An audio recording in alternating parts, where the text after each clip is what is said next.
नमस्कार, सुस्वागतम। मशवरा लाइव 73वें एपिसोड में 76 एपिसोड में आप सभी का स्वागत है। आप सभी को आज गुरु पूर्णिमा का नमन, गुरु पूर्णिमा की बहुत सारी शुभकामनाएं, गुरु पूर्णिमा का बहुत सारा आप सभी का अभिनंदन, आप सभी को अभिनंदन। हैप्पी गुरु पूर्णिमा। हम लोग आज हर दिन तो हम लोग शांति मंत्र से मशवरा को स्टार्ट करते थे, हर मशवरा के एपिसोड को, लेकिन आज हम लोग गुरु स्त्रोत से मशवरा के इस एपिसोड को स्टार्ट करेंगे। मैं आप सभी से आग्रह करूंगा कि जो भी आपके गुरु होंगे, जो भी आपके जिसको आप मानते हैं कि आपके जीवन में उसका महत्व है, वही आपके गुरु हैं, तो उसका ध्यान करके आप इस स्त्रोत को सुनिए और गुनगुनाइए। अखंड मंडलाकारं व्याप्तं येन चराचरं तत्पदं दर्शितं येन तस्मै श्री गुरवे नमः।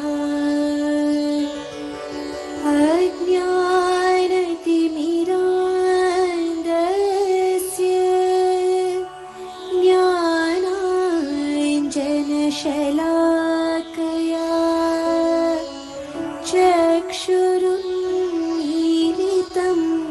येन तस्मै श्री गुरवे नमः। गुरुर्ब्रह्मा गुरुर्विष्णु गुरुर्देवो महेश्वरः गुरुर्साक्षात् परब्रह्मा तस्मै श्री गुरवे नमः। स्थावरं जङ्गमं व्याप्तं यत्किञ्चित् सचराचरं तत्पदं दर्शितं येन तस्मै श्री गुरवे नमः। चिन्मयं व्यापि यत् सर्वं त्रैलोक्यं सचराचरं तत्पदं दर्शितं येन तस्मै श्री गुरवे नमः।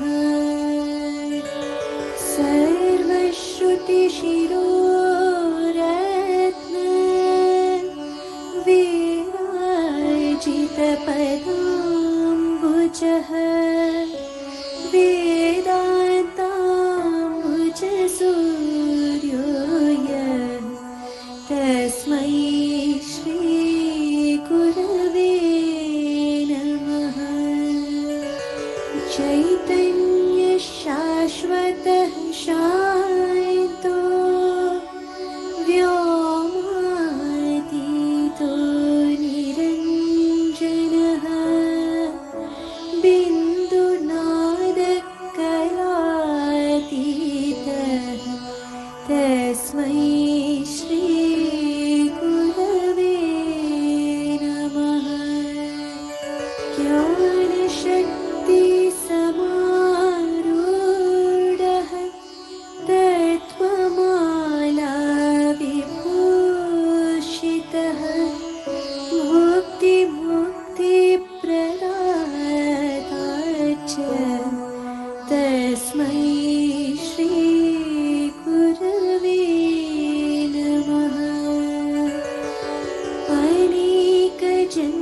तस्मै श्री गुरवे नमः।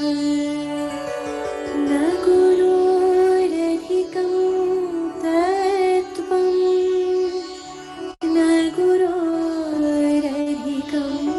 तपः तत्त्वज्ञानात् परं नास्ति। तस्मै श्री गुरवे नमः। मन्नाथ श्री जगन्नाथः मद्गुरु श्री जगद्गुरुः मदात्मा सर्वभूतात्मा। तस्मै श्री गुरवे नमः। गुरुरादिरणादिश्च गुरुः परमदैवतम्। गुरो परतरं नास्ति। तस्मै श्री गुरवे नमः। त्वमेव माता च पिता त्वमेव त्वमेव बन्धुश्च सखा त्वमेव त्वमेव विद्या द्रविणं त्वमेव त्वमेव सर्वं मम देव देव। त्वमेव सर्वं मम देव देव। त्वमेव सर्वं मम देव देव।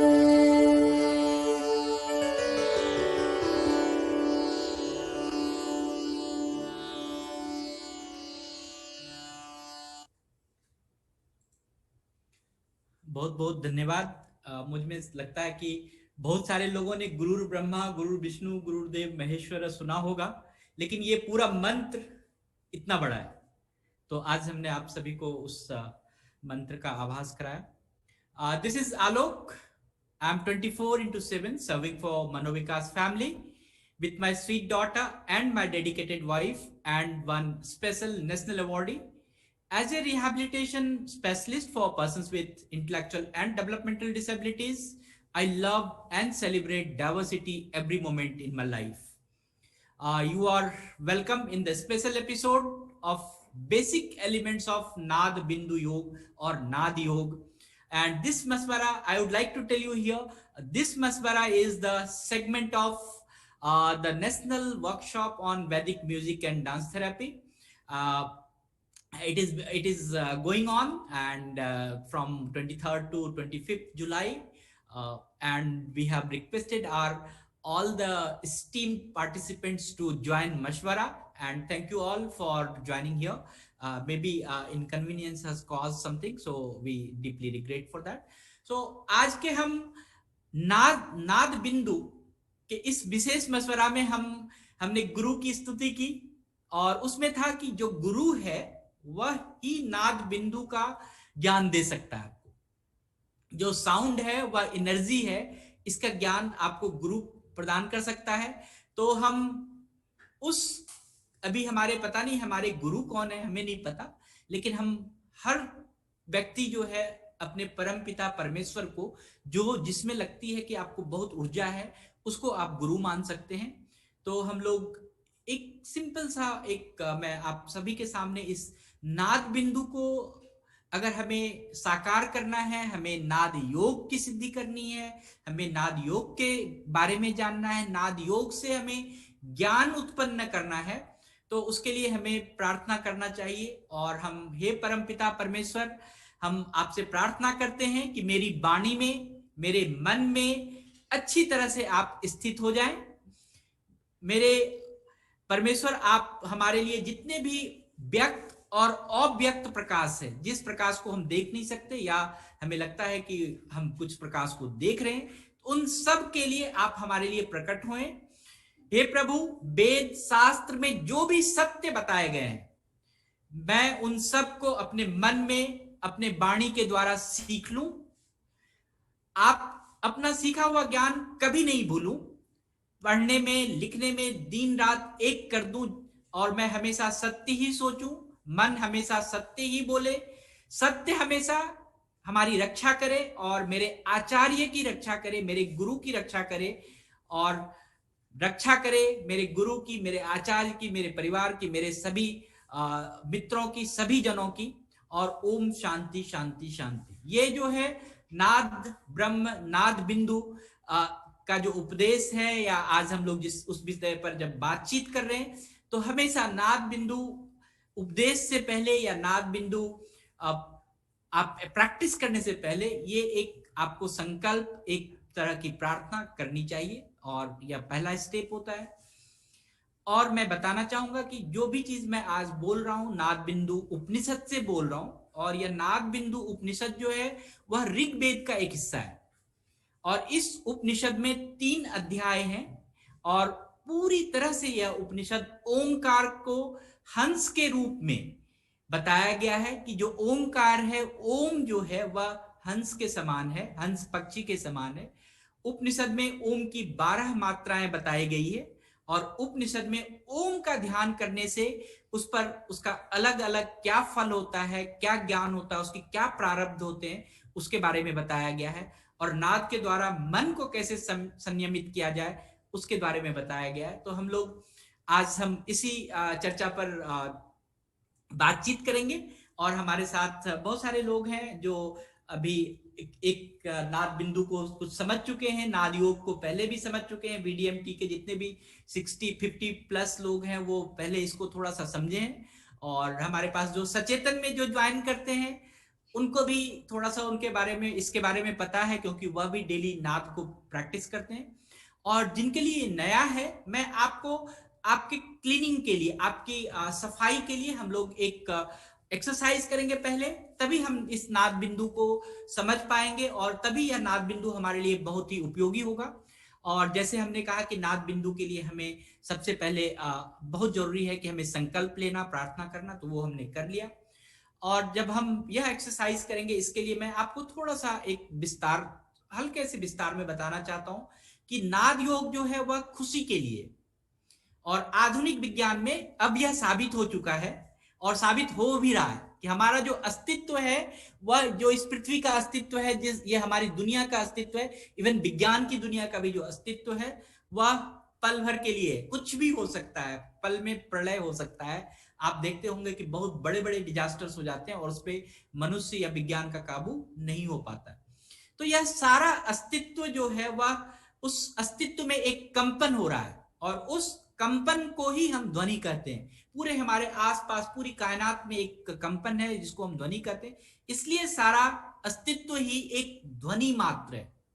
और ध्वनि से हम, अगर हम इसको कहें कि ध्वनि, तो बहुत सारी अगर ध्वनियां हो जाए तो एक जटिल संगम सा हो जाता है, एक जटिल चीज हो जाता है। उसमें मूल ध्वनि को हमें पहचानना चाहिए, मूल ध्वनि के बारे में हमें बातचीत करनी चाहिए। तो जो ओम है वह मूल ध्वनि है, और उस मूल ध्वनि में अ, उ, म, जो आप अपनी जो भी चीज है वह, ये तीनों ध्वनि का प्रयोग आप बिना जीव को हिलाए कर सकते हैं। अ, उ, इसमें जीव नहीं हिलता है, सबसे पहली बात। और बिना जीव का प्रयोग किए हुए ये 3 ध्वनि ही सिर्फ मुंह से निकल सकती है, बाद बाकी जितनी ध्वनि निकालना उसमें आपको जीव का प्रयोग करना पड़ेगा। अ, उ, म में अपने मुंह के गड्ढे में, जहां जहां आपके मुंह का गड्ढा है, जो आपका अंदर कैविटीज है, जितने भी हैं, अलग अलग जगह है, आप इसको किसी भी जगह से निकाल सकते हैं बिना जीभ को हिलाए। आप कहीं से भी इसमें मिला सकते हैं, और तमाम जितनी भी ध्वनि है इस 3 ध्वनि से बनी है। और अ, उ, म, जितने भी आपको लगता है कि कोई भी अगर कष्ट है, कोई भी जीवन में अगर लगता है कि हमें संकल्प लेना चाहिए, कोई भी असंभव काम है, इस 3 ध्वनि से संभव हो सकता है। जैसे हमने कहा कि सारी कायनात, सारी जो प्रकृति है वह इसी 3 ध्वनियों पर है। और इसमें हम कहेंगे कि अगर आप इन 3 ध्वनियों के साथ उच्चारण करते हैं तो आपको जो ओम का आभास होता है, अ उ म, ओम। और हमारा जो पूरा तंत्र है, हमारा जो पूरा शरीर है, अगर हम ओम का उच्चारण करते हैं तो पूरी तरह से सचेत हो जाता है। आप कैसे भी किसी भी स्थिति में हो, आप सावधान हो जाते हैं सिर्फ उच्चारण मात्र से, ओम के उच्चारण मात्र से। आपके शरीर के जितने भी विभिन्न पहलू हैं सभी सक्रिय हो जाते हैं, आप ऊर्जावान हो जाते हैं। और आप ध्यान देंगे कि अ ध्वनि जो है उसका उच्चारण करने से पहले आप देखिए, उच्चारण करने से पहले आपके नाभि के नीचे कंपन होगा। आप देखेंगे कि यह कंपन नाभि के नीचे हो रहा है, और यह कंपन धीरे धीरे आपके, जब आप इसको करेंगे तो पूरी तरह से इस कंपन को आप पूरे शरीर में फैला सकते हैं और आपके पूरे शरीर में महसूस हो सकता है। क्योंकि इसका एक और मैं पहलू बता देता हूं, क्योंकि यहां पर जो नाभि के नीचे से, नाभि के आसपास के क्षेत्र से हमारे पास, हमारे शरीर में 72,000 नाड़ियां हैं, और उन नाड़ियों को यहां से ऊर्जा मिलती है। इसीलिए जो ओम का पहला जो ध्वनि है, ओम का जो पहला अक्षर है, उसको हम नाड़ी स्थान से, नाभि के स्थान से हम पूरे शरीर में फैला सकते हैं। और यह कहते हैं कि यह पूरे शरीर का आपका रख रखाव का केंद्र है। नाभि जो है पूरे शरीर का जो रख रखाव है, इसीलिए अध्वनि जो है वह मजबूत करती है, वह अध्वनि इस पूरे रख रखाव के सिस्टम को मजबूत करती है। और अगर आप ऊ ध्वनि का उच्चारण करते हैं तो आपका ध्यान उस बिंदु पर जाएगा जहां पर आपकी पसलियां चलती है, जब जहां पर आपके हृदय की गति चल रही है। आप ऊ देखेंगे तो आपके हृदय के आसपास में कंपन हो रहा है, और उससे ठीक आपको लगेगा कि वह जो कंपन है आपके ऊपर की ओर जा रही है, आपके शरीर के छाती के ऊपर की ओर जा रही है, आपके शरीर के ऊपर की ओर वह जो कंपन है वह ध्वनि आपको पता चलेगा। और मां ध्वनि का जो उच्चारण जब आप करते हैं, यह कंपन आपके गले से शुरू होता है, और मां ध्वनि के उच्चारण के लिए हमें मुंह बंद करना होता है,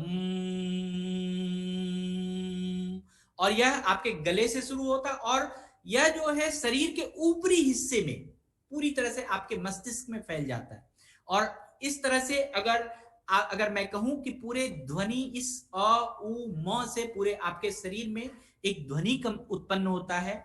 और मैं यहां पर एक बात कहना चाहूंगा, इसका जो फायदा है, अगर किसी भी व्यक्ति का, किसी भी बच्चे का, किसी भी चीज का जिसकी ये शारीरिक संरचना जो है कमजोर है, और अगर वह जल्दी जल्दी बीमार पड़ता है, या खास बहुत ऐसे बच्चे हैं जिसका ध्यान केंद्रित नहीं होता है, उनका ध्यान की कमजोरी की कोई ऐसी प्रॉब्लम है, या आपको लगता है कि हमें कोई मानसिक परेशानी है, तो सिर्फ कुछ दिनों तक आप रोजाना इस ध्वनि का उच्चारण करें, आपको फर्क महसूस होगा, और बहुत फर्क पड़ता है। इन ध्वनियों से के और भी तमाम फायदे हैं, जैसे आपकी मनोवैज्ञानिक कोई भी मनस्थिति है, अवसाद है, बुरे सपने आते हैं, या अस्थिर मन है, शरीर में कोई भी कष्ट है, यह ध्वनि हर चीज के लिए फायदेमंद है। इन 3 मूल ध्वनियों का उच्चारण आपके फेफड़े के अवयवों से होता है, आपके फेफड़े से भी होता है। तो हम इसको कहते हैं कि यह सब पूरे शरीर को तो सक्रिय करता भी करता है, लेकिन आपके जो प्राण वायु है, जिससे हम प्राण लेते हैं, उसको भी बहुत अच्छा अस्तित्व देता है। और जब आपके शरीर में जो आपके मूलतः 3 भाग हैं, जो नाभि के नीचे का, शरीर के ऊपर का, मन, मस्तिष्क का, ये जो आपके मूलतः 3 भाग हैं, वो पूरा अगर क्रियाशील हो जाए तो आपके अंदर आनंद की अनुभूति अपने आप हो जाएगी। जो डिफॉल्ट अनुभूति है वह हो सकती है। आप अब जो हम लोग अभी करने वाले हैं उसके लिए आपको सही स्थान का जरूरत है। आप जब भी इस नाद योग का प्रैक्टिस करें तो उसके लिए स्थान बहुत इंपॉर्टेंट है। तो हो सके तो आप आलती फालती मारें, बहुत जरूरी है। अगर इंद्रा आप डेमोन्स्ट्रेशन दिखा सकते हैं तो मैं कहूंगा कि इंद्रा के कैमरे को पिन कर दो।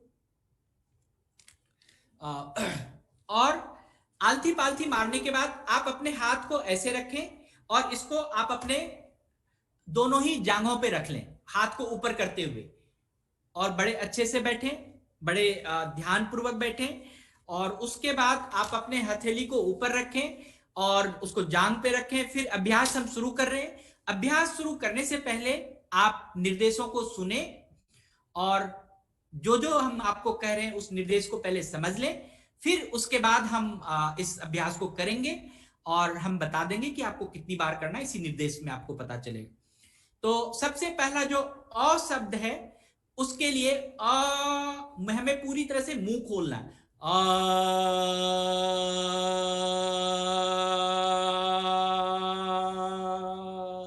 पहले सांस भरना है, फिर मुंह खोलना है और अ शब्द का उच्चारण करते रहना है जब तक आपके अंदर सांस है। और जब यह करेंगे, और इसको हम 7 बार करेंगे, फिर आपको ऊ ध्वनि का उच्चारण करना है। अ ध्वनि 7 बार करने के बाद ऊ ध्वनि का उच्चारण करना है। इसके लिए हम होठ को गोलाकार बनाएंगे, ऊ।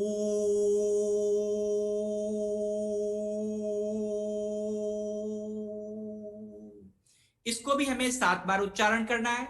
और म ध्वनि के लिए हमें मुंह को बंद करना है और हम म का उच्चारण करेंगे,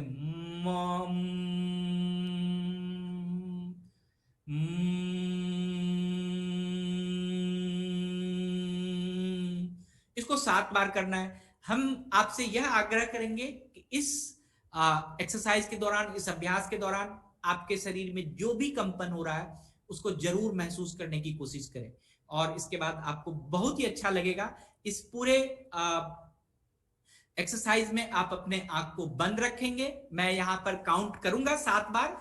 आप मेरी आवाज भी सुन सकते हैं, लेकिन आप अगर अपने अपने काउंटिंग पे, अपने अभ्यास पे खुद का ध्यान लगाएं तो वह अच्छा है। मैंने आपको बता दिया, अ के लिए मुंह खुला होना चाहिए, ऊ के लिए मुंह का गोल होना, आपके होठों का गोल होना जरूरी है, और म के लिए आपके मुंह का बंद होना जरूरी है। तो हम लोग अभ्यास करते हैं, पहला अभ्यास, और आज हम इसको फील करने की कोशिश करते हैं।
अब ऊ ध्वनि का उच्चारण करेंगे। ऊ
अब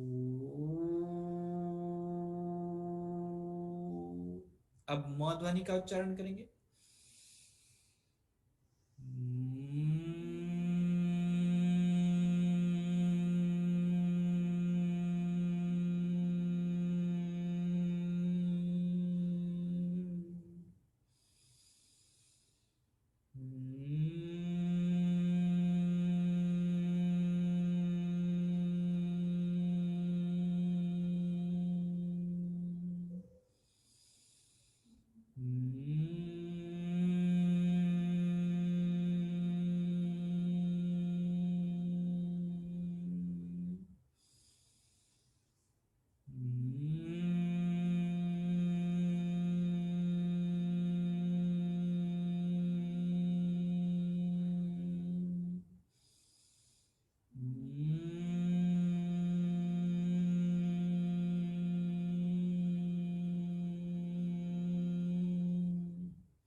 धन्यवाद।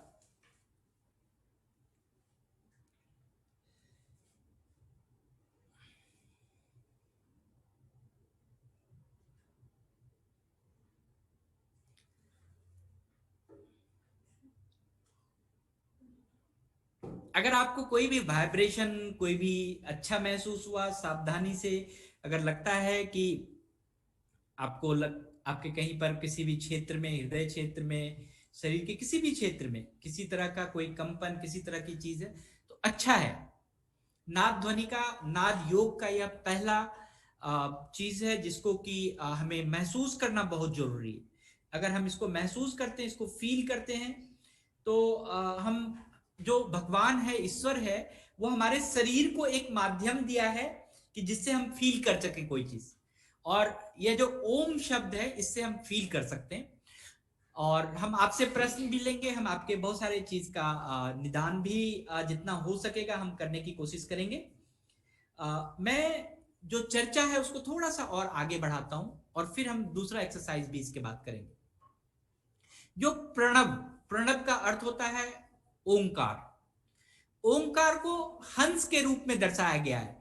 आज मैं तभी नहीं बोला जब आप लोग मुद्रा के क्लास में थे, वीडीएमटी के जितने भी स्टूडेंट्स हैं, आपने देखा होगा कि गुरुजी ने बार बार हंस का जिक्र किया। तो जो नाद बिंदु योग है, नाद बिंदु उपनिषद है, इसमें ओम को हंस की तरह दर्शाया गया। और ओम का पहला अक्षर अ उस हंस का दाहिना पंख है, और ऊ जो है वह उस हंस का बायां पंख है, और तीसरा अक्षर म जो है उसकी पूंछ है। आप देखेंगे कि आज जो भी सुबह के क्लास में होंगे, आप इस नाद योग और जो हमने सुबह मुद्रा योग के बारे में बात किया, उसको कितना आप दोनों को एक साथ पाएंगे। और ऊ के ऊपर जो अर्ध मात्रा है वह हंस का सिर है, और रजोगुण और तमोगुण जो है उसके दो जो है दोनों पैर हैं, दाहिना पैर और बायां पैर, रजोगुण और तमोगुण। और सतोगुण जो है उस हंस का सिर है, सॉरी, उस हंस का जो है शरीर है, पूरा शरीर जो है वो सतोगुण है। और धर्म जो है उस हंस का दाहिना आंख, और अधर्म जो है उस हंस का बायां आंख। और पूरे तरह से आपने यह मंत्र भी कई बार सुना होगा, ओम भू, ओम भुवः, ओम स्वः, ओम मः। और इस मंत्र का जो पूरा का पूरा उस इसमें आपको मिलेगा, इस उपनिषद में, नाद बिंदु उपनिषद में, कि जो भूलोक है, पृथ्वी लोक है, वो हंस का चरण है। ओम भू जिसको कहते हैं, वह हंस का चरण है, चरण के नीचे जो जहां पर वह पैर रखा हुआ है। और ओम भुवः जो भूर लोक है, जिसको हम अंतरिक्ष लोक कहते हैं, वह हंस के घुटने में है।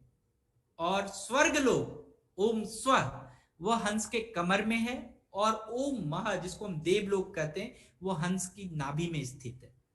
सो हंस के हृदय में पूरा जनलोक समाज पूरी तरह से स्थित है, और उसके कंठ में तपोलोक है जहां पर तप होती है, और उनके दोनों भुवों के बीच में, हंस के दोनों माथे के बीच में सत्यलोक है। फिर एक सहस्त्रार्थ मतलब हजारों किरणों वाला, और जो हंस का पंख है वह उसके समान, सूर्य के समान। हंस पक्षी योग में निपुण होता है, आप सभी को पता है कि वह बहुत अच्छा डांस कर सकता है। और हंस ऐसा पक्षी है जो हर पल ओम का चिंतन करता है। हंस पक्षी श्रेष्ठ कर्म करता है, वह कर्म के प्रभाव से 10,000 करोड़ से करोड़ अगर पाप भी कर ले तब भी वह प्रभावित नहीं होता है। और यह वेद में, उपनिषद में पूरी तरह से लिखा हो, कितनों ही वह पाप कर ले उससे वह प्रभावित नहीं होता है।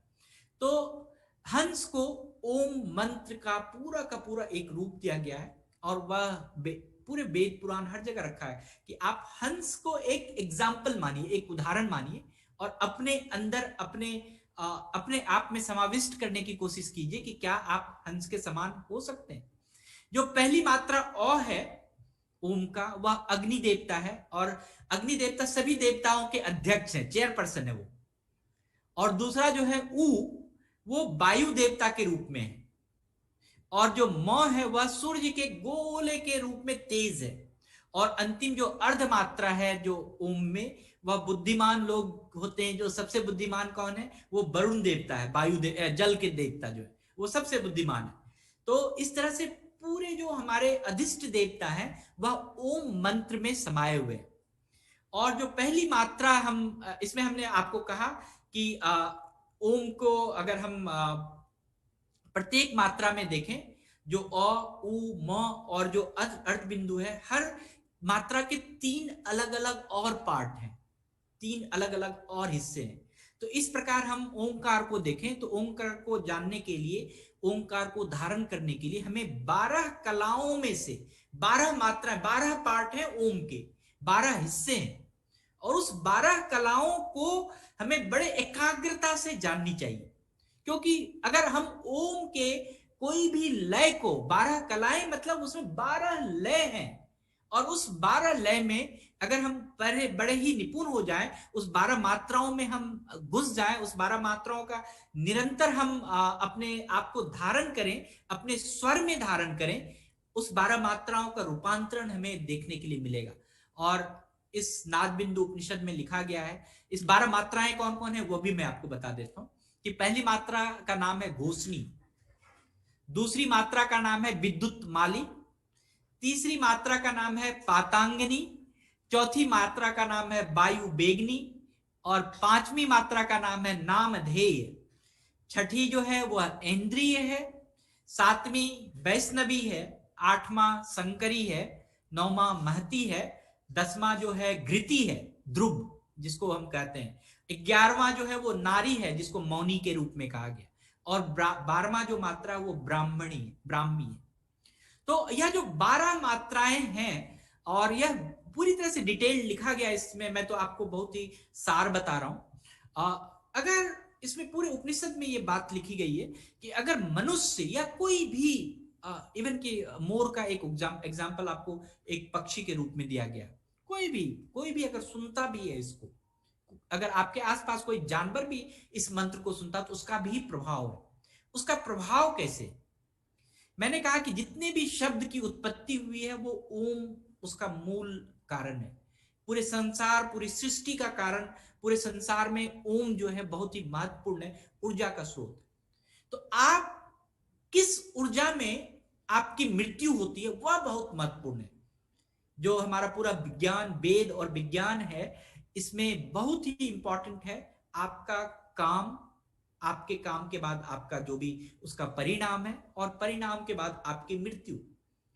तो ओम सिर्फ आपके जीवन के लिए ही नहीं है, जो आप प्रेजेंट लाइफ है, आपके आफ्टर योर डेथ ओम का बहुत बड़ा महत्व है। और मैं इस 12 मात्राओं में ओम का आपको महत्व बता देता हूं कि अगर किसी भी व्यक्ति की मृत्यु पहली मात्रा घोषणी को विचार करते हुए होता है, तो वह भारतवर्ष का एक महान सम्राट के रूप में फिर से जन्म लेता है। या जिस भी प्रदेश, जिस भी राष्ट्र में, मैं तो भारत में रहता हूं तो मैं भारतवर्ष का कहता हूं। अगर किसी व्यक्ति की मृत्यु दूसरे भाव विद्युत माली में हो तो वह व्यक्ति यशस्वी यक्ष हो जाता है। यदि किसी का तीसरे भाव में हो तो वो विद्याधर हो जाता है। अगर किसी का चौथे भाव में हो तो वो गंधर्व, मतलब वो आकाशीय मेजबान जिसको गंधर्व कहते हैं, वो हो जाता है।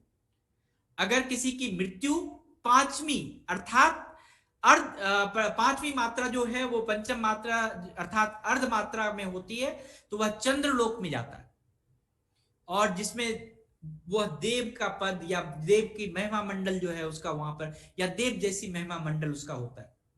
और जो छठे भाव में होता है वह इंद्र में विलीन हो जाता है।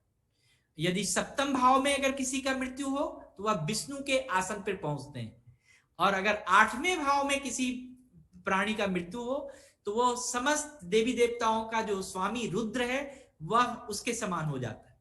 और किसी का नौवें भाव महती में हो तो वह महर लोक है उसमें जाते हैं, और किसी का 10वें घृति या ध्रुव में हो तो वह जनलोक में जाते हैं। ध्रुव लोक मतलब जो जनमानस का लोक।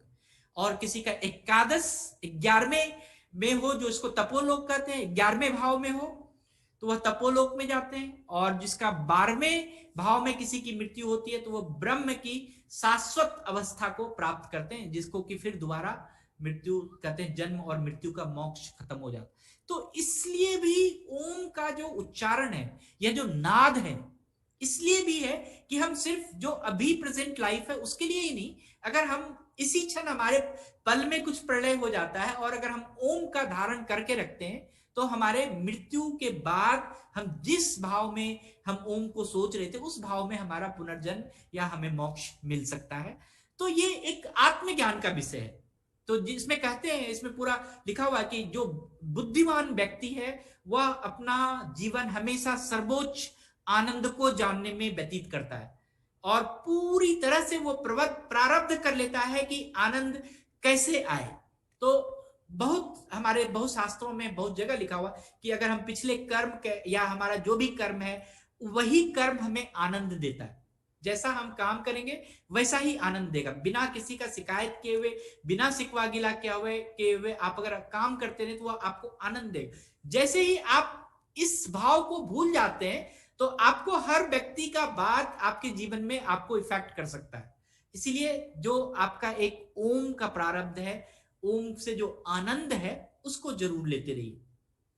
हम लोग हमेशा आत्मज्ञान के बारे में बात करते हैं, आत्मन के बारे में बात करते हैं। ये स्वयं का ज्ञान है, स्वयं के बारे में जो ज्ञान है, स्वयं के जो जागृत होने के बाद हमें जो प्रारब्ध हमें लगता है कि जो हमारा पीछा कुछ नहीं छोड़ रहा है, पीछे से जो कुछ हम ढोते आ रहे हैं, तो उसको जानने का ज्ञान है।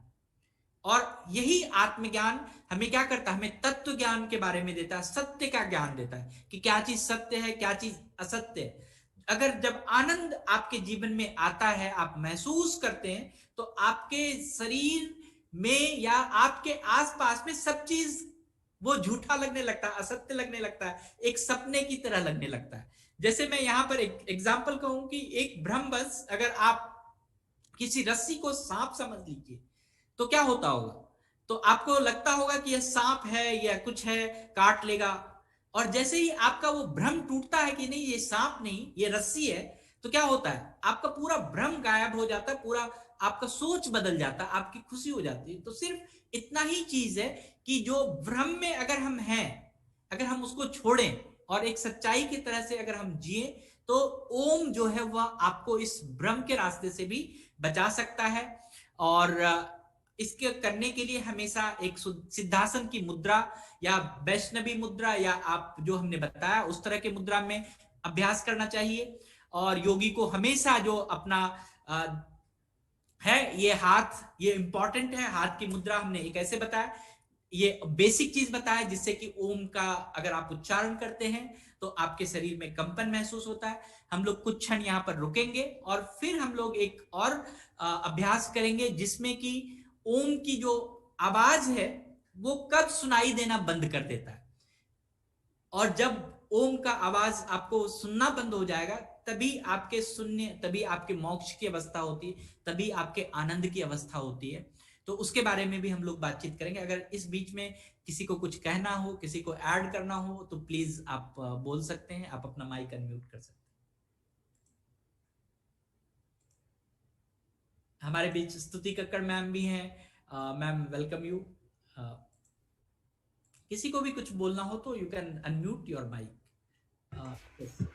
Thank you for mentioning me, but I've come here to listen. I missed the NAD session yesterday.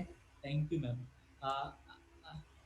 Aishwarya Upadhyay, yeah please, आपने हैंड रेज किया है, you can unmute yourself. Yeah please unmute. Sir thank you so much. मैं मुंबई से बोल रही हूँ। जी जी। मैं daily कभी कभी 10 बजे सुनती हूँ, मेरा स्कूल रहता है, मैं टीचर हूँ। आज मुझे ये मिल गया तो मैंने सुना। हेलो। हाँ जी हाँ जी, 10 बजे आप सचेतन में ज्वाइन करते होंगे ना? हाँ। तो कभी कभी मेरा स्कूल का टाइम रहता है तो मैं क्रॉस हो जाती हूँ तो नहीं सुन सकती। तो ये मुझे सब सुनने को रिकॉर्डिंग आपने कहाँ मिलेगी? वेबसाइट पे होगी क्या? हाँ, ये वेबसाइट पे होता है, सचेतन का वेबसाइट है, यूट्यूब भी है, आप कर सकते हैं। मैं अपनी टीम से बोलूंगा कि यूट्यूब का लिंक आपको बता दे। हाँ सर, मुझे ये बहुत अच्छा लगता है क्योंकि ये भी मैं मुझे अभी आज का तो बहुत ही अच्छा लगा सर। So many thanks. अभी तक ओम को समझने के लिए, ओम के बारे में जानने के लिए, नाद बिंदु को जानने के लिए अगर कुछ है तो वो आप पूछ सकते हैं प्लीज। और सर जिन्होंने ये अरेंज किया, ये गुप्ता जी, उनका भी मैं तहे दिल से धन्यवाद मानती हूँ। बहुत बहुत अच्छा रहता है। वो यक्ष का भी स्टोरी मुझे बहुत अच्छी लगी। और आज का तो मुझे वो हंस का इतना मालूम नहीं था। मैं साइंस टीचर हूँ लेकिन मुझे इंटरेस्ट है स्पिरिचुअल में, ये मैं पढ़ती हूँ। और अभी लॉकडाउन की वजह से तो टाइम मिलता है, मेरा आने जाने का 4 घंटा बच रहा है बॉम्बे में घर से जाने का, तो वो मैं पढ़ाई पे खर्च करती हूँ। तो आपका बहुत अच्छा लगा। और सर मुझे ये भी सुनने में इंटरेस्ट है, अभी आपने जो 12 मात्रा बोला ना, तो वो ग्रसनी विद्युत वाली मैंने तो कभी नहीं सुना था। और मोर का, और दूसरा ये जो 7 चक्र का है ना, वो भी जरा हमें डिटेल बताएंगे तो बहुत अच्छा होगा sir. Thank you so much. Thank you, gratitude. Sir आप कुछ बोलना चाह रहे थे? जी सर, मैं बोलना चाह रहा था, मैडम जो कह रही है ना, मैं करता धरता तो आलोक जी हैं खुद, मैं तो सिर्फ बीच में आ जाता हूँ भाजी मारने के लिए। आप ही का महत्व ज्यादा है। जो व्यक्ति जो संभालता हो, जो डायरेक्शन देता हो, उसका बहुत बड़ा महत्व है। यस ऐश्वर्य, आपका ऐश्वर्य उपाध्याय, आपका हैंड रेज है। ओके, और किसी को कोई प्रश्न है अभी तक के लिए? ओम को समझने के लिए आपने जो एक एक्सरसाइज किया, अभी डेली है क्या सर? ये डेली है 3 बजे? नहीं, सिर्फ शनिवार को होता है। सिर्फ शनिवार। Okay, thank you so much. Okay, किसी को कोई प्रश्न हो तो हम लोग उस प्रश्न को देखें, और नहीं तो हम लोग दूसरे एक्सरसाइज की ओर आगे बढ़े। किसी को कोई फील भी हुआ हो, कुछ भी हुआ हो? सर मेरा एक क्वेश्चन है। Sir thank you so much. आप एक्चुअली मैं इसमें नहीं हूँ, मुझे जो लास्ट माँ वाला उच्चारण है वो दोबारा से पूछना था कि इसमें क्या माउथ बिल्कुल क्लोज रखना है? माँ में यस, तभी आपका वाइब्रेशन पूरा आपके मस्तिष्क में फैलेगा। Okay sir. नाड़ियां हैं, आपके न्यूरॉन्स हैं, वो तब एक्टिवेट होगा। आलोक जी, माँ साउंड जो है वो नेजल साउंड है, और ये माँ, पा, फा, बा, फा, माँ, ये सारे साउंड बाइलेबियल्स हैं। जब तक हम इन होठों को बंद नहीं करेंगे इनको हम बोल ही नहीं सकते। और पा बोलने के लिए हम पा होठ मिला करके खोलते हैं तो पा साउंड निकलती है। इसी तरीके से माँ जो है, माँ में हमको अपने होठ बंद रखने पड़ेंगे, और जो आवाज, जो वायु है, वो हमारे लेरिंग से होते हुए नेजोफेरिंग से निकलेगी तो माँ साउंड निकलता है। तो ये नेजल साउंड है, इसलिए होठ बंद रखने आवश्यक है। बिना होठ बंद करने, बिना किए हुए हम माँ बोल ही नहीं पाएंगे।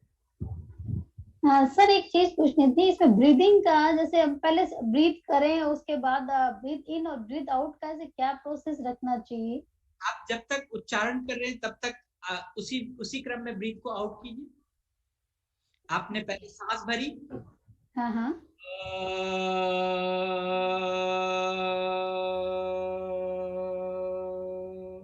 तो आपका सांस अपने आप निकल गया जैसे उच्चारण करेंगे। ठीक है जी। तो आलोक जी एक मिनट, हाँ मैडम भी पूछ रही है ना ये कि हमारे ये दो प्रोसेस हैं, एक इनहेलेशन का है, एक एक्सहेलेशन का। मतलब इनहेलेशन माने हम सांस को अंदर लेते हैं और एक्सहेलेशन माने सांस को बाहर निकालते हैं। तो जो बोलना है ये हमारे शरीर का प्राथमिक कार्य नहीं है, ये ओवरलेड फंक्शन है कि सांस हमारे फेफड़ों में जाती है, वहां से उसमें से ऑक्सीजन निकाल लेते हैं और वो ऑक्सीजन हमारे खून में संचलित होती है। जो कार्बन डाइऑक्साइड और जो बची हुई गैसें वो बाहर निकलती हैं। बाहर निकलते वक्त हमारे जो वोकल कॉर्ड्स हैं उनका असली फंक्शन चीजों को अंदर जाने नहीं देना है, तो वो वहां पर वाइब्रेट होते हैं, वाइब्रेशन से वो आती है नेजोफेरिंग्स में। वो जो हमारे आर्टिकुलेटर्स हैं, दांत है, जीभ है, होंठ है, उनकी अलग अलग मेल से हम अलग अलग शब्दों का उच्चारण करते हैं। तो बिना सांस लिए जब तक हम एक्सहेल नहीं करेंगे तो बोल नहीं सकते हैं। तो श्वसन प्रक्रिया में एक्सहेलेशन के समय ही हम बोलते हैं। सिर्फ हिंदी भाषा में कुछ शब्द ऐसे हैं जो इनहेलेशन के साइन बोले जाते हैं, बाकी सब exhalation. Most languages are spoken by leaving the breath. जब हम सांस छोड़ते हैं उस वक्त में भाषा बोली जाती है, शब्दों का उच्चारण कर सकते हैं। तो यही मैं कहना चाहता हूँ। Thank you sir. Alok ji, एक बार आप दोबारा बता पाएंगे प्लीज, ये जो अग्निदेव और ऊ वायुदेव और माँ का, मैं सॉरी मिस हो गया मेरे से। कोई दिक्कत नहीं।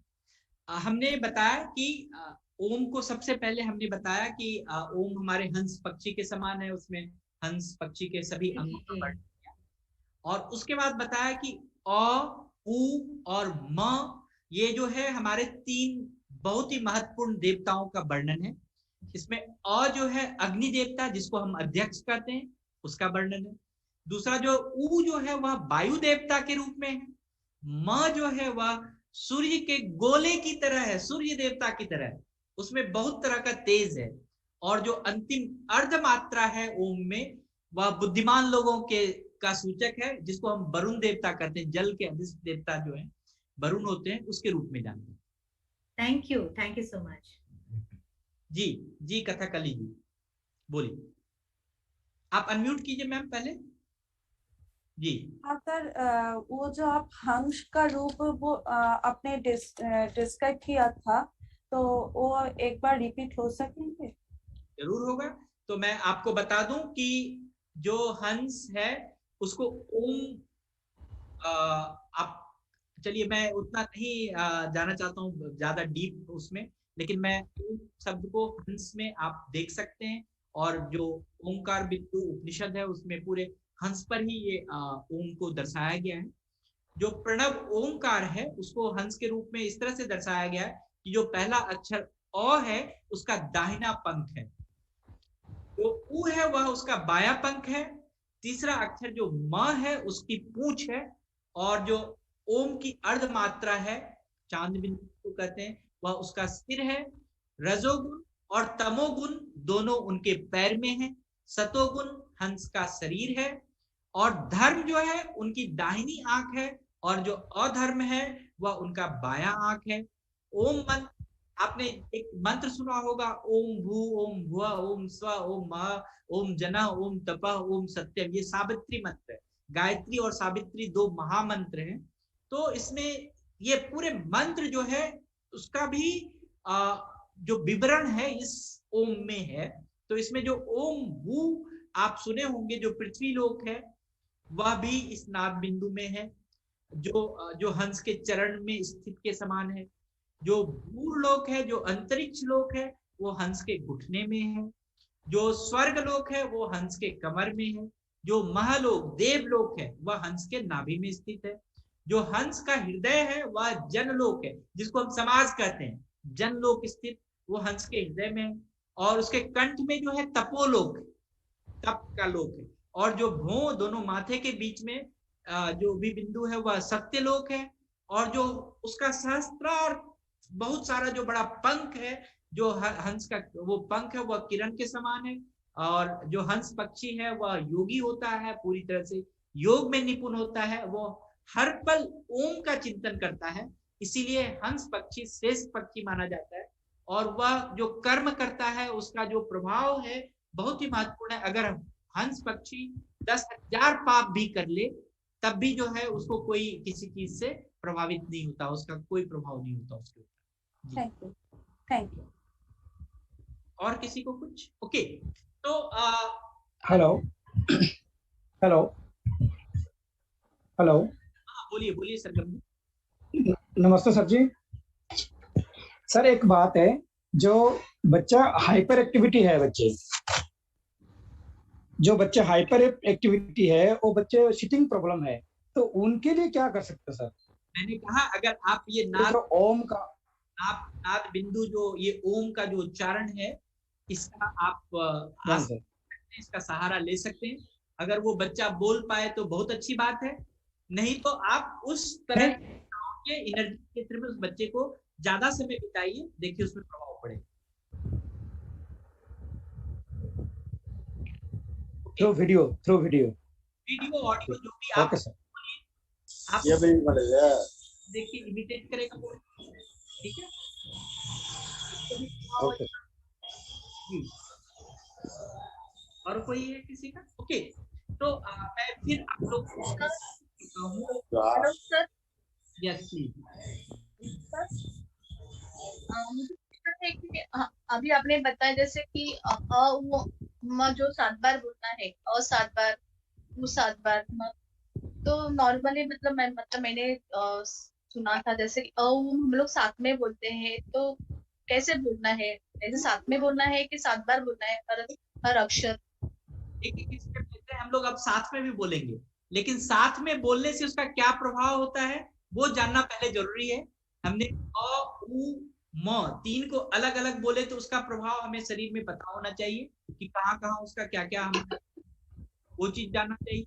अब हम एक साथ में भी बोलने का प्रयास करेंगे। मैं अभी इसको हम लोग देखेंगे कि एक साथ बोलने से क्या होता है नेक्स्ट एक्सरसाइज में। किसी ने पूछा कि who has speech have not, it's a pleasure to understood more. See this is not a question. मैंने कहा कि जो ओम शब्द है वह एनर्जी है, ओम कोई भी शब्द वह एनर्जी है, कोई भी साउंड वह एनर्जी है। ओम शब्द इसीलिए एक महा एनर्जी है क्योंकि इससे पूरे सृष्टि का उत्पत्ति हुआ, पूरे ब्रह्मांड की उत्पत्ति हुई है। कितने सारे शब्द, कितने सारे ध्वनि इस ओम में समाये हुए हैं जिसको कि हम काउंट नहीं कर सकते, और जितनी भी ध्वनि है उन सभी ध्वनि की उत्पत्ति ओम से हुई है। तो ओम का बहुत महत्व है। अगर किसी को स्पीच नहीं है, लैंग्वेज नहीं है, आप करके देखिए ओम, उसके सामने बजा कर देखिए, आपको देखिए कि उसके जीवन में कितना प्रभाव पड़ता है। ये जो नाद बिंदु योग है, आपको इसको बार बार करना होगा और तभी आपको इसका प्रभाव आपके सामने मिलेगा। मैंने इसका प्रभाव क्या बताया, अगर आप जीवन में हमेशा हर पल इसको सोचते हैं ओम को, तो आपकी मृत्यु के बाद भी आपको इसका प्रभाव मिलेगा। तो ये इस तरह का इतना प्रभावशाली मंत्र है। ओके, मैं चैट बॉक्स में देख लिया है almost. I have to ask Aishwarya Upadhyay, what question you have to ask, please unmute yourself. Okay, hello, good evening sir. Sir I need to ask कि आपने जैसा बताया कि ओम एक ऐसा शक्तिशाली मंत्र है, तो उसका इम्पोर्टेंस या वैल्यू आपके मरने के बाद कैसे हो सकता है? क्या बोल रहे हैं? मैं कह रही हूँ, आपने बताया कि जो ओम है वो एक बहुत पावरफुल वर्ड है, तो उसको आप मरने के बाद कैसे फील कर सकते हो? इसके बाद कैसे फील कर सकते हो? मरने के बाद कैसे फील कर सकते हो? यस, मैं बताऊं, 2 तरह की मृत्यु होती है। एक आपका सूक्ष्म शरीर की मृत्यु होती है और एक स्थूल शरीर की मृत्यु होती है। सूक्ष्म शरीर से तो आप कई बार मर जाते हो। जैसे आप सोचते सोचते डिप्रेस्ड हो जाओ और वह काम नहीं हो और आप वहां पर हिम्मत हार जाओ, तब भी एक मरने की संज्ञा है। हम वो काम को छोड़ दिया, हम वहां से रंग छोड़ दिए, फिर छोड़ दिए, उसको भी वेद में पूरे में उसको भी मरने की ही संज्ञा दी गई। और स्थूल शरीर से जब हम मर जाते हैं तो उसमें हमारे धर्म में और मोस्टली प्राय धर्म में आत्मा की संज्ञा है कि हमारे शरीर से एक आत्मा निकलकर दूसरी जगह वह प्रवेश कर जाता है। तो ये जो ज्ञान का विषय है कि हम कैसे फील कर सकते हैं, तो वह फील आप सूक्ष्म शरीर से तो अभी भी इस दुनिया में कर सकते हो।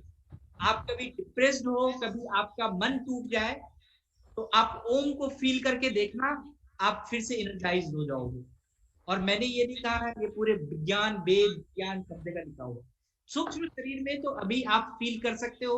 जिसने भी ये प्रश्न पूछा है, आप हमेशा फील कर सकते हो, आप अपने मन के रूप में कभी भी फील कर सकते हो। और हो सकता है इससे आपको आत्मज्ञान भी मिल जाए, आप क्यों इस पृथ्वी पर आए हो, आपका क्या काम है इस पृथ्वी पर, ये भी ज्ञान आपको मिल जाए। और जो स्थूल शरीर के बारे में बात है, स्थूल शरीर का तो ये जो प्रश्न है, मैं चाहूंगा कि गुप्ता सर आंसर दे कि मरने के बाद कैसे फील करेंगे। मैंने तो जो उपनिषद में लिखा हुआ वो बताया है। जी नहीं सर, मरने के बाद में आपने बताया था ना कि जो आपने वो 12 बताई थी, 12 उसकी जो प्रथाएं बताई थी, उसमें पहली में जो होते हैं तो आपका क्या जन्म होगा, दूसरी में होते हैं तो क्या जन्म होगा, तीसरी में होते हैं तो क्या जन्म होगा, तो वही ओम शब्द का फील है। That is the feel of ओम अक्षर। तो आपके मृत्यु के बाद अगर आपका पुनर्जन्म होता है और जिस तरह के आपके ओम में जिस भाव में आपका मृत्यु हुआ है और उस भाव को अगर आप प्राप्त कर जाते हैं, तो वह आपको पता चल जाएगा कि आपके पुनर्जन्म का ये फल है, आपके ओम का ये फल है। यस मैम, क्या ma'am? This is something deeper, otherwise you'll say I've gone too deep. लेकिन you know, we as human beings, it's a temporal life, and the eventual is, you know, as you said, the steps. So Omkar is a credit account that you're putting in for your post, when the stool sharir goes, you're having an account, and this account is maintained by Chitragupt. तो जो हमारा ओमकार जो है, ओमकार प्रणव हमारा जो शरीर और मन पे प्रभाव होता है, उससे हमारे कर्म होते हैं, एंड जो हमारे कर्म होते हैं वो Gupta ji, not Jagdish sir but Gupta ji जो है, तो वो अकाउंट रखते हुए हमको वो बुद्धि दे, सद्बुद्धि या कुछ भी, तो हमारी चॉइस होती है मृत्यु के, और वो मृत्यु से हमारा पुनर्जन्म या मोक्ष की तैयारी में हम करना चाहिए ओमकार प्रणव से। Thank you. ये मोक्ष और आनंद के बारे में हम लोग फिर मशवरा जरूर करेंगे। मेरे पास बहुत मटेरियल है और मैं देख रहा हूँ कि विद्या जी जैसी स्पीकर हैं, तो we can take the help of many people. हम लोग let me come in Alok, I think Vidya ji really knows a lot about adhyatma as it is called. I'm not too good with all these Sanskrit words. I prefer using day-to-day Hindi. But to answer questions on death and life and afterlife, one would have to die first, isn't it, to find out. So it is better to just accept this. If we do Om and do it regularly, as Vidya ji said, it is like it's like a credit bank, you know. So, and let us get good credit on our side. If somebody has asked me, why am I not good in Sanskrit? Shriyans, I've never studied Sanskrit. हम तो science student रहे हैं, तुम botany वॉटनी के बारे में पूछ लो, हम बता देंगे, केमिस्ट्री तक बता देंगे, थोड़ा बहुत zoology बता देंगे। I've never done Sanskrit or Hindi for that matter. Okay, Alok. Ma'am मैं आज उस गुरु को याद कर रहा था गुरु पूर्णिमा में। 8th क्लास में जब मैं था तो मुझे संस्कृत का वो धातु रूप और शब्द रूप याद करने के लिए बोला कि तुम्हें रट के आना है, और हम लोग नहीं गए। तो उस समय कॉर्पोरल पनिशमेंट का जमाना था, तो उन्होंने जो है कि मार दिया। मैंने कहा कि ये लोग गुरुजी, आप अपना संस्कृत का किताब और आप ही पढ़ना, इसके बाद मैं आपकी क्लास में नहीं हूँ। Then after 8th onward I have changed my that language। मैं मैथिली पढ़ने लगा, दूसरा सब्जेक्ट, दूसरा लैंग्वेज पढ़ने लगा। तो फिर अब जाकर मुझे लगता है पिछले करीब 10 साल से लग रहा है कि मैंने क्यों उस गुरु की बात को छोड़ दिया। मुझे अगर मैं सही से संस्कृत पढ़ा होता तो वेद और समझ में आता, और भी उपनिषद हम अच्छे से समझ पाते। तो भाषा जहां आपको मौका मिले वहां समझ लेना चाहिए, भाषा को कभी नहीं छोड़ना चाहिए। मैंने तो यही Actually, problem with all these things is singing, music, dance. People start with grammar. They should start with the joy of a language. And I believe of Sanskrit and English, even English is being taught this way. Ki you just get into it and you understand it from the words written there. But Sanskrit में problem ये होती है कि उसको पढ़ना बड़ा मुश्किल होता है, because the letters are joined. So it is a little difficult to study it. I mean, Sanskrit, Hindi सब देवनागरी स्क्रिप्ट में है, तो मराठी कोई बहुत ज़्यादा अलग से स्क्रिप्ट नहीं सीखना पड़ता है। Even Bengali is a close war, but not, I mean, I don't have a flair for languages, as I said. So Shriyansh, I hope I satisfy you. I'm sorry, but हमने भी कभी नहीं संस्कृत पढ़ी, वो हमें पता ही समझ ही में नहीं आता था कि कितना रटना है। और and I used to keep asking my mother कि हर सेंटेंस के बाद ये च क्यों लगा देते हैं some ch at the end of it. But I should have read it and I regret not knowing Sanskrit. क्या मतलब और होता है बस, और कुछ नहीं। हाँ ठीक है, मगर पढ़ते समय तो च लगता है ना। So we can go more। हम लोग दूसरे अभ्यास की तरफ देखें कि नाद बिंदु का दूसरा अभ्यास हमें कैसे करना चाहिए। तो मैं आप सबको फिर से एक बार म्यूट करता हूं।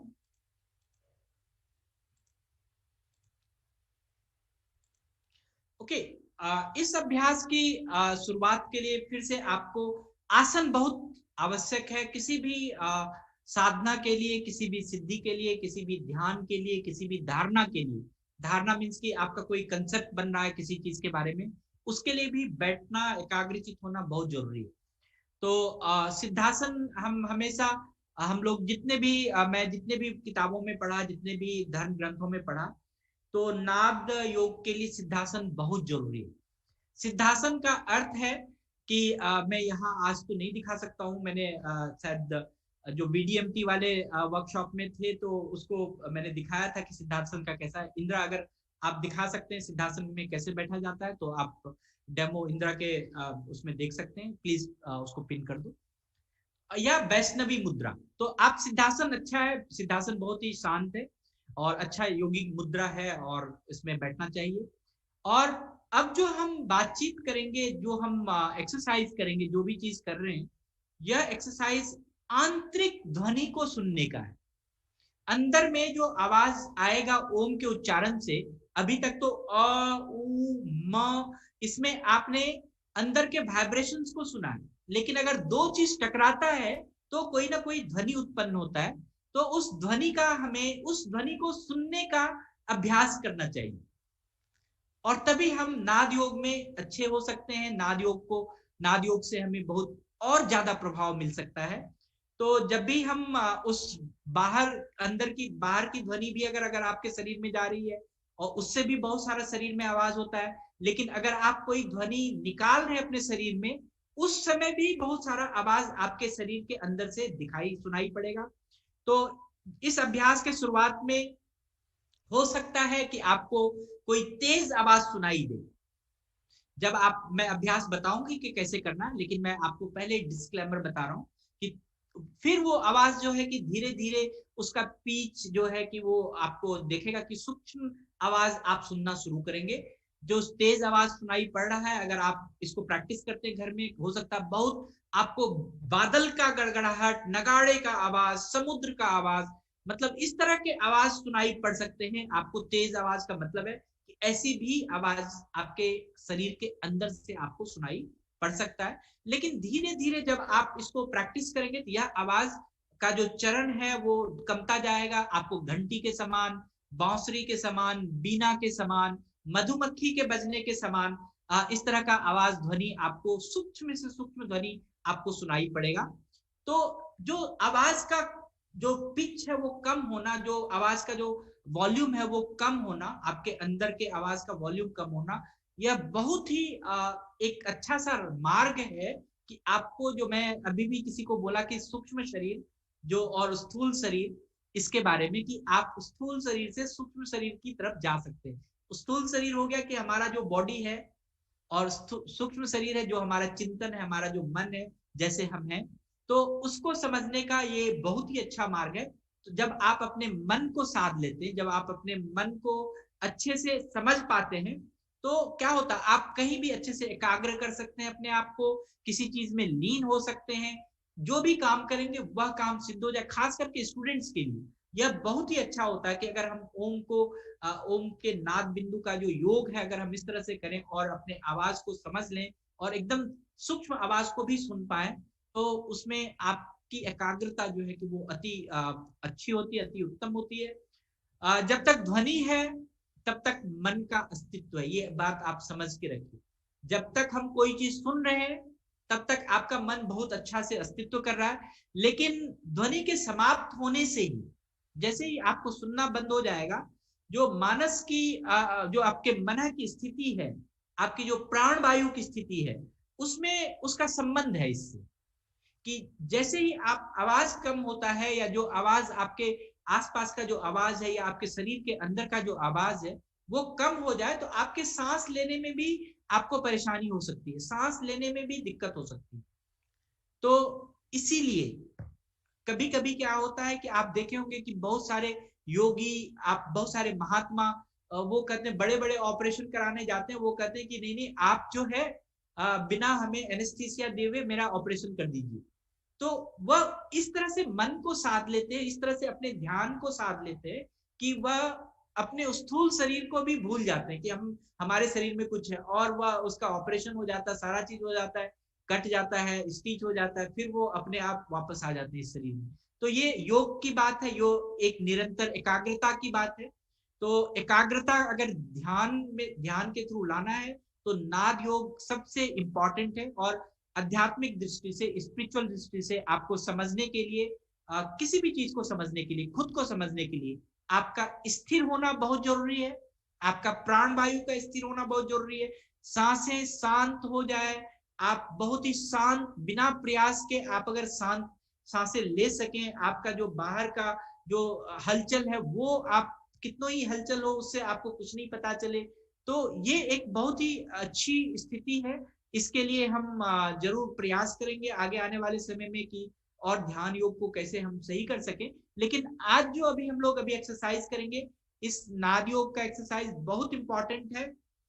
और आप इस एक्सरसाइज के लिए आप सबसे पहले जो सिद्धासन है उसमें बैठिए, और फिर आप अपने कमर को और अपने रीढ़ की हड्डी को सीधा कीजिए, क्योंकि जो एनर्जी का फ्लो होगा अब वो आपके शरीर में अच्छे से होना चाहिए। अगर आप झुके हुए बैठे हैं, आप थोड़े असहज रूप से बैठे हुए, तो एनर्जी का फ्लो जो है कि वो सही से नहीं होगा। तो आपको जब बैठने का भी है तो आप बड़े ही अपने स्पाइनल कॉर्ड को सीधा करके बैठें, और अपने हाथ से दोनों कान को बंद कर लें।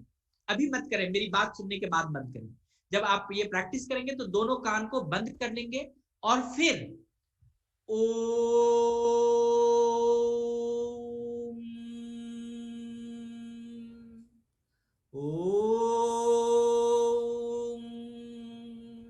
हम ये एक्सरसाइज अगले 10 मिनट तक करना चाहिए, लेकिन हम 5 मिनट तक करते हैं, और आपको घर में इसको दोहरा सकते हैं। और फिर अगर आपके अंदर बहुत सारी आवाजें, बहुत सारी कोई बाहर के आवाज मत सुनिए जब आप ये प्रैक्टिस कर रहे हैं, अंदर के आवाज को सुनने की कोशिश कीजिए। अगर बहुत तेज आवाज है तो उससे डरिए मत, धीरे धीरे ये आवाज अपने आप कम हो जाएगा। और फिर हम सिद्धासन में बैठे, अपने कान को बंद करें, आंख को बंद करें, और फिर हम ओम का चैंटिंग करें और अंदर की आवाज को सुनने की कोशिश करें। हम स्टार्ट करते हैं अभी।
ओके, 5 मिनट हो गया।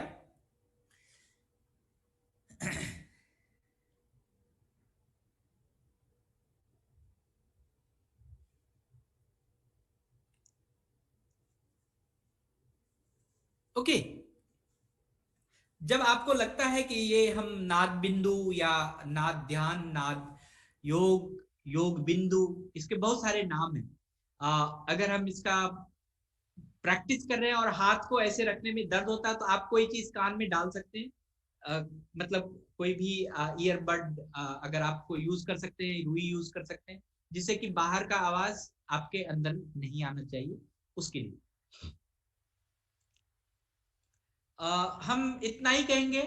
आज की जो चीज हमने 2 एक्सरसाइज किया है, और खास करके जो हमारे VDMT के वर्कशॉप के जितने भी पार्टिसिपेंट्स हैं उसके लिए हम लोगों ने 3 एक्सरसाइज नाद में किया है। तो हम तीनों को प्रैक्टिस करें और जीवन का आनंद अनुभव करें, मैं इतना ही कहूंगा। और बाद बाकी मैं रिक्वेस्ट करूंगा कि पहले गुप्ता सर कुछ बोल लें, फिर स्तुति मैम बोल लें, या किसी और को बोलना है तो आप बोल सकते हैं, किसी को भी कुछ बोलना हो आप अनम्यूट कर सकते हैं अपने आप।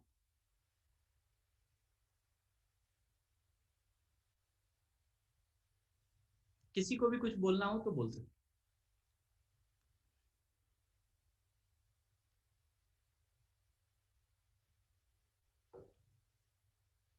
Okay, sir, Gupta sir.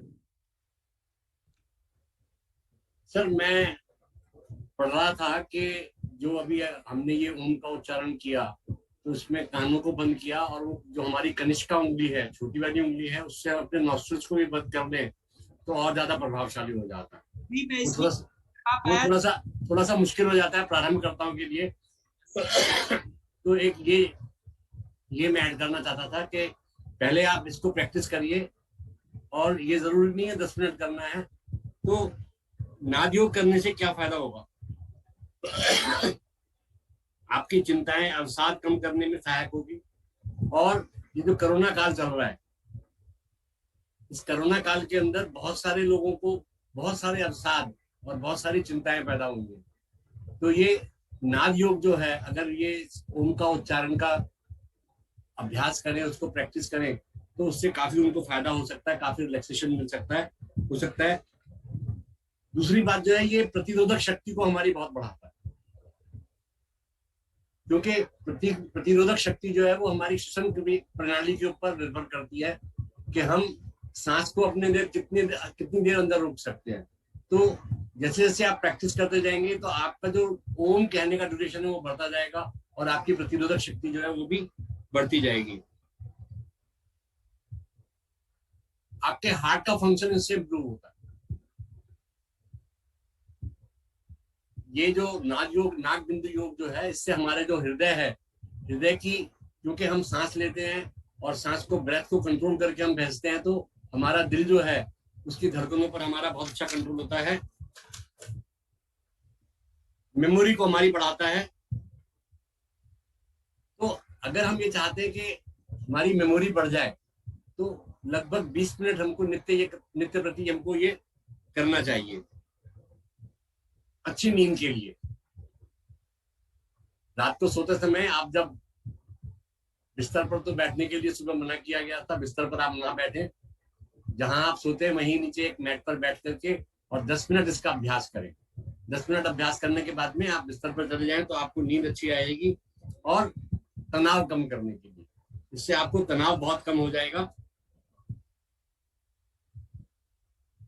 दूसरा ये है कि आलोक जी ने कई बार बताया कि करने का तरीका क्या है, what is the method of doing it. आपको किस प्रकार इसको करना है कि शांत स्थान हो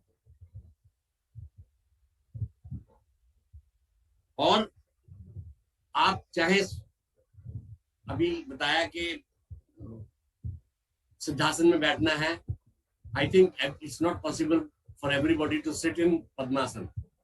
पद्मासन को जो हम सिद्धासन कहते हैं, जहां हमारी क्रॉस लेग्स होती है और दोनों घुटनों के बीच में से हमारे जो पैर, पंजे जो है वो बाहर निकले हुए होते हैं, तो पद्मासन में। तो आप सुखासन में भी बैठ सकते हैं। अगर सुखासन में बैठना मुश्किल है, वज्रासन में भी बैठ सकते हैं। और बैठने के बाद में जो आपके दोनों हाथ हैं, ये जो दोनों पाम हैं आपके, ये जो पहले जब हम ओ, ए, ऊ और मैं का उच्चारण किया था, तो हमारे घुटनों के ऊपर रहने चाहिए। निर्मल वाद्य होना चाहिए। म्यूजिक अगर हमको चलाना है तो म्यूजिक, हम ये सचेतन के अंदर सुबह हम 10 मिनट का ध्यान करते हैं, तो वहां पर आलोक जी हमारे लिए म्यूजिक बजाते हैं। And that music is so soothing कि वो बहुत बढ़िया होता है। आंखें बंद रहनी चाहिए। सांस, जितना आप अधिक से अधिक सांस ले सकते हैं उस सांस को लें। बताते हैं कि नाभि के पास में रोके, फिर जब आप छोड़ते हैं उसको हृदय के पास में थोड़ा रोके और धीरे धीरे सांस को तीव्र गति से बाहर न छोड़ें, धीरे धीरे बाहर निकालें। ध्यान किसी और चीज पर नहीं जाना चाहिए। कि जब आप ये नाद बिंदु योग की प्रैक्टिस करने वाले हैं तो आप सब कामों से निवृत्त होकर के करें तो बढ़िया है। ये नहीं है कि भाई वो घंटी बजी तो आवाज आया, देखना भाई कौन है जरा, या देख चाय उबली कि नहीं, उस कमरे का पंखा चल रहा है। तो ये चीजें जो है हमको नहीं करनी है। हमको सिर्फ वहीं पर अपना ध्यान रखना है, ध्यान और कहीं ना जाए। और कम से कम 20 से 30 मिनट नित्य अगर इसको हम करें तो हम देखेंगे कि हमारे जीवन में बहुत सकारात्मक परिवर्तन आ रहे हैं, बहुत बढ़िया बढ़िया हो रहे हैं। और ये जरी नहीं है, करने के बाद में आंखें एकदम नहीं खोलनी है। अभी आपने भी देखा होगा कि इंदिरा जी ने, जब हम ए, ऊ और मैं का उच्चारण करके चुके तो उन्होंने अपने दोनों हाथ रख ले और धीरे धीरे अपने आंखों पर हाथ फेर करके धीरे धीरे आंखें खोला। तो ये हाथ फेरना जरूरी नहीं है, हाथों को आगे कब करना जरूरी नहीं है। हाथों को आप अपनी आंखों को धीरे धीरे खोलिए, एकदम मत खोलिए, तो आपको बहुत फर्क पड़ेगा। केवल मधुर संगीत का प्रयोग करना है। आपका जो म्यूजिक है वेरी वेरी लाइट होना चाहिए और बहुत होना चाहिए। और इसके लिए कहते हैं कि शाम का वक्त जो है बहुत सुंदर होता है। शाम को 6 बजे के आसपास अगर आप करें तो बहुत बढ़िया होगा। आरामदायक कपड़े पहने, मतलब आरामदायक से मतलब है लूज फिट कपड़े होने चाहिए, बहुत ज्यादा टाइट नहीं होने चाहिए। क्योंकि ज्यादा टाइट कपड़ों से पहनने से वो लोग बाग स्ट्रेच जीन्स पहन लेते हैं तो वो स्किन के साथ में चिपटी रहती है। उस तरह के कपड़े हमको नहीं पहनने हैं। और जो प्रारंभ करते हैं, जो शुरू करने वाले हैं, वो 5 मिनट और 10 मिनट से शुरू करते हैं और करते रहना चाहिए।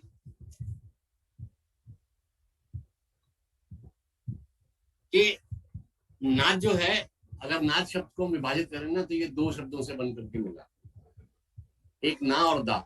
ना का अर्थ है सांस, सांस लेना, सांस छोड़ना जो है, सांस श्वसन प्रक्रिया जो है वो ना को रिप्रेजेंट करता है, और दा जो है वो ऊर्जा को प्रदर्शित करता है।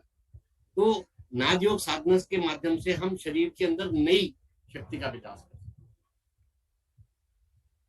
तो मेरा तो निवेदन यही रहेगा कि आप अपने जीवन में नाद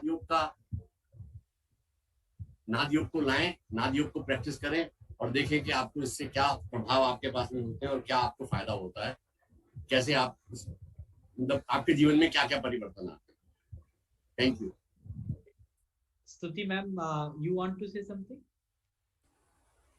Well, as I said कि हम तो आए हैं यहाँ पे आप लोग को सब को सुनने और सीखने के लिए, क्योंकि मेरा अपना खुद का एक अनुभव है जो मैं बताना चाहूँगी। मेरी बड़ी बहन को ब्रेस्ट कैंसर हो गया था 1980s में, तब उनकी उम्र बहुत कम थी।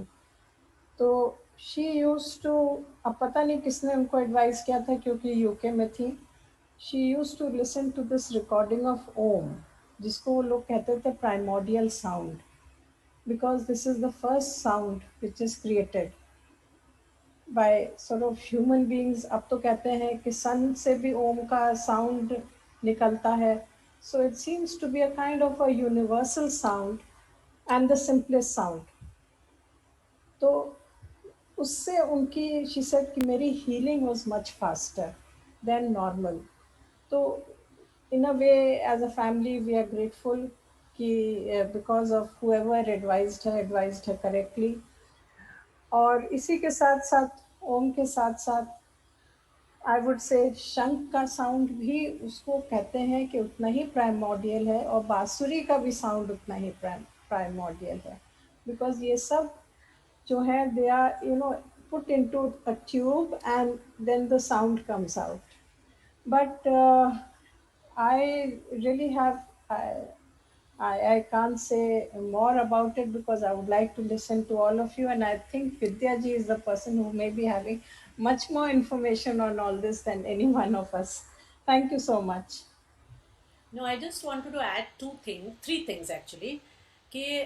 When we do नाद ओमकार personally, कि वो टाइमिंग जो है वो उ और मकार जो है, we should divide it in a time where the makar is for a longer time. Simply because the vibrations that are created at the end of it is much stronger, and we are retaining the vibrations in our body through the mouth, okay, and it's retained, and then we rub the eyes, मतलब हाथों का घर्षण इतने जोर से करते हैं क्योंकि ऑलरेडी हमारे हाथ में एनर्जी है बॉडी की, तो वो हम चेहरे पे डिस्पर्स करते हैं। तो इसके लिए that is the reason why हाथों का घर्षण होता है। दूसरी बात यह है कि some schools of thought believe that the hatheliya जो है, the palm should be facing down on the mid thigh region, simply because when any of our openings are they are exit points of the energy that we are building up. That is why even in Brahmari or in any meditation we close the eyes, because external जो बाह्य वातावरण है, we are cut off from that, and then we are cutting off from the external. Then we go to the body, which we are purifying through the omkar, and बाद में हम atma, means it's not at whatever stage, whatever you want to, you are controlling your thought process to the the atma, the soul, which we believe that each atma is a part of the Paramatma. Coming to the scientific thing, madam, I had done a research presentation on Omkar at one of the conferences, and during that time it so happened that I was telling some of the doctors, I said, Omkar is a primordial universal sound that can break through any barrier, which is insurmountable. So I started reading a lot, and then I found out that NASA had just made a breakthrough in the sound barrier. So you go to the NASA website and it shows how for many, many years they were doing research and they could not contain it to get it to the human ear, the decibel level.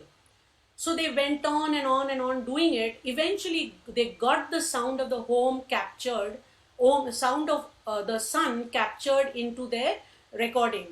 And it is wonderful, it's beautiful to hear. If you concentrate, you can actually hear the Omkar.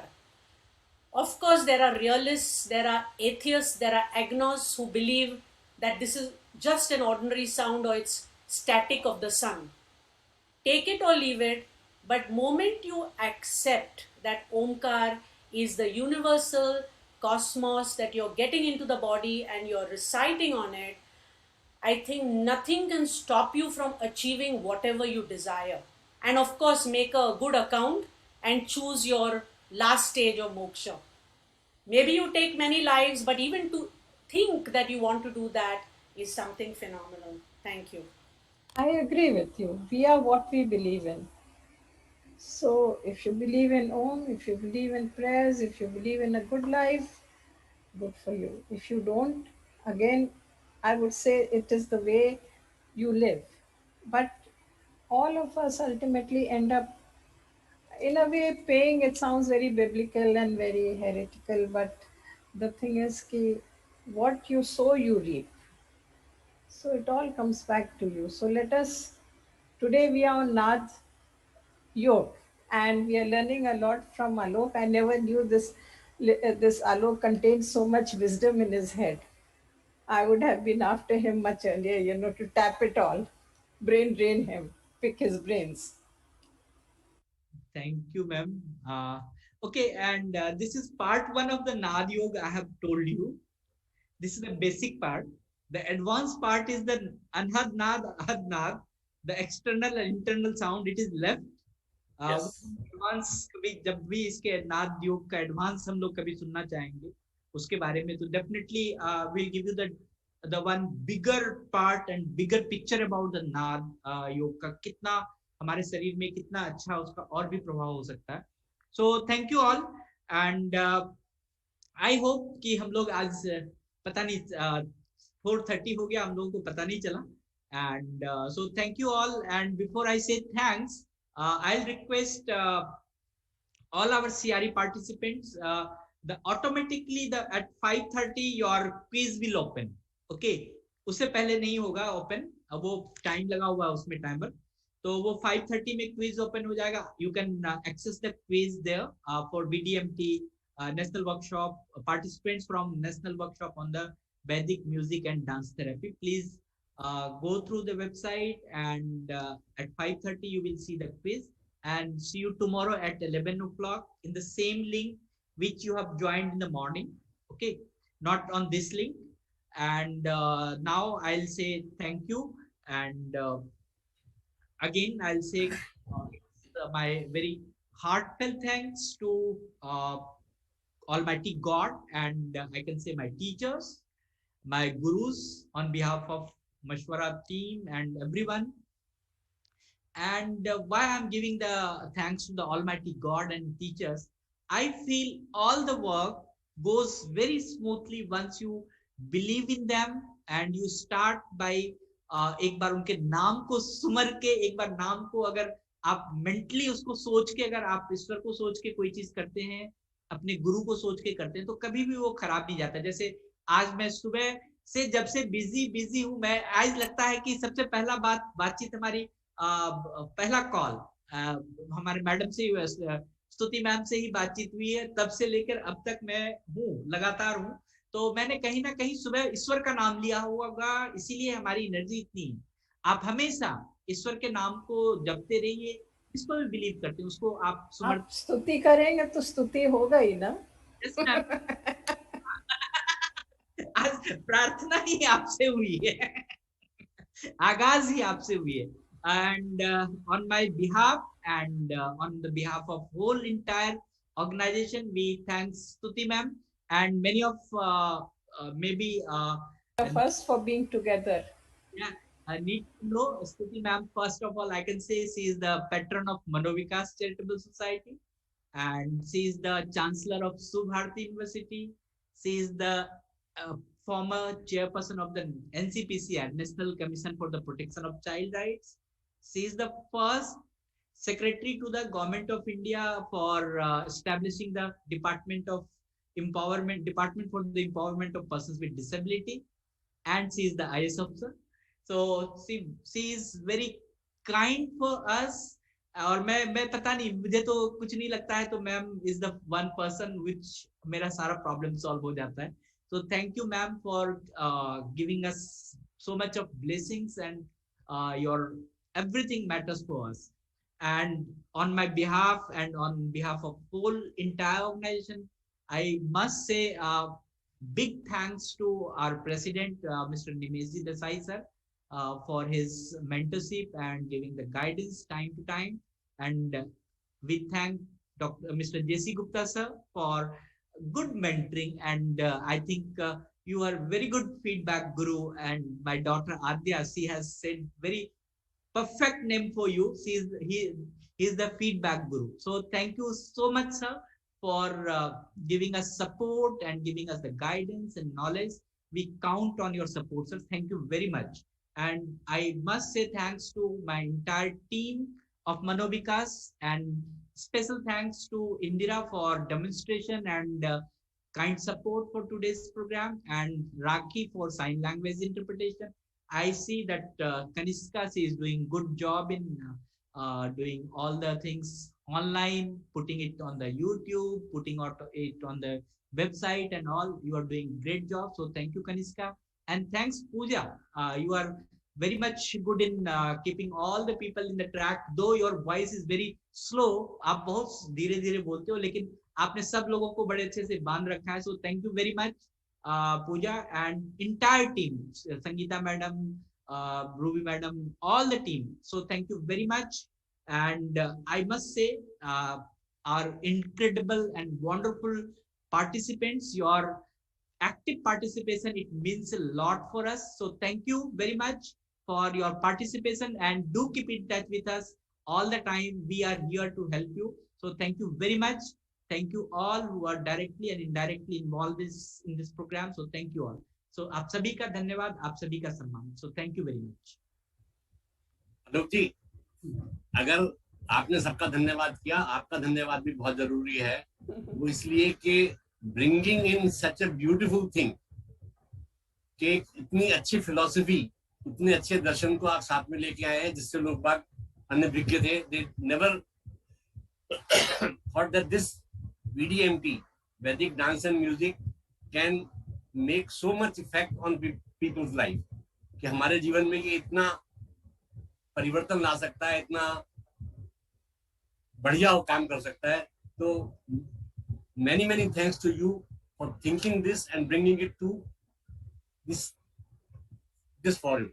Thank you. A very great thanks to you, sir. Sir मैं एक बात बता देता हूँ, मैं बहुत selfish हूँ. मैं इसलिए सेल्फिश हूँ कि जब तक मैं कुछ नया सोच नहीं लेता, मैं नया कुछ कर नहीं लेता, तो मुझे चैन नहीं मिलता, मुझे आराम नहीं मिलता. तो इस मायने में मैं सेल्फिश हूँ कि मैं वो उस काम को कैसे पूरा करूँ, कहाँ से पूरा करूँ, किस चीज से पूरा करूँ, उसके लिए मैं बहुत ही प्रयासरत रहता हूँ. मुझे लगता है कि चाहे जैसा भी हो वैसे वो करना चाहिए.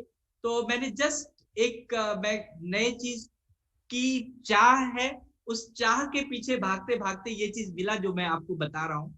मैं इससे ज्यादा कुछ नहीं कहूंगा कि मैंने ये किया, मैंने वो किया. मैं यही सोचता हूँ कि अगर ये चीज हो तो हो सकता है कि मेरी जो एक सोच है उसको तो शांति मिलेगी ही मिलेगी, और अगर उससे दूसरे को भी अगर लाभ मिले तो उससे कोई खराबी नहीं है. और इसका दूसरा एक और पहलू सर, पता नहीं आपसे इतने सालों से मेरी जान पहचान है, मैंने आपको बताया नहीं. मैं दूसरा पहलू ये बताता हूँ, मैं पढ़ता ज्यादा हूँ. तो बस मतलब पिछले कई सालों से मुझे लगता था कि वेबसाइट पे कुछ रहा नहीं, लाइब्रेरी के किताबों में, मेरे रिहैबिलिटेशन की किताबों में, मेरे रिहैब साइंस के किताबों में, साइकोलॉजी के किताबों में कुछ दिखा नहीं. तो मैं वेद और ये उपनिषद पढ़ना स्टार्ट किया. तो उससे जो हमारे जीवन में परिवर्तन आया, हमारे सोच में जो परिवर्तन आया, जो हम कहते हैं विद्या या ज्ञान का जो परिवर्तन आया, वो बहुत ही इनक्रेडिबल है. तो जिसने भी वेद लिखा होगा अभी पता नहीं हमें, हम लोग भी बहुत सारे इस चीज पे रिसर्च चल रहा है, जिसने भी इन सारे बातों को लिखा होगा, जिसने भी ये ज्ञान की बातों का ऊर्जा उसमें समाहित किया होगा, उनको धन्यवाद मैं देना चाहता हूँ कि वो मेरे जीवन में खास करके बहुत ही अच्छा काम किया है कि उन्होंने वेद लिखा है या उपनिषद लिखा है, जिससे कि मेरे लाइफ को प्रकाश मिल रहा है। So thank you very much सभी को, आप सभी को बहुत बहुत धन्यवाद। फिर मिलते हैं। कभी कभी स्वार्थी होना भी बहुत लाभदायक होता है। तो ऐसे स्वार्थी इस दुनिया में सभी बन जाए तो बहुत बढ़िया बात। Thank you sir. I would be selfish like you. Yes, thank you very much sir. So आप सभी का बहुत बहुत धन्यवाद, आप सभी का बहुत बहुत आभार। हम लोग फिर अगले शनिवार को मशवरा में मिलते हैं। So thank you very much.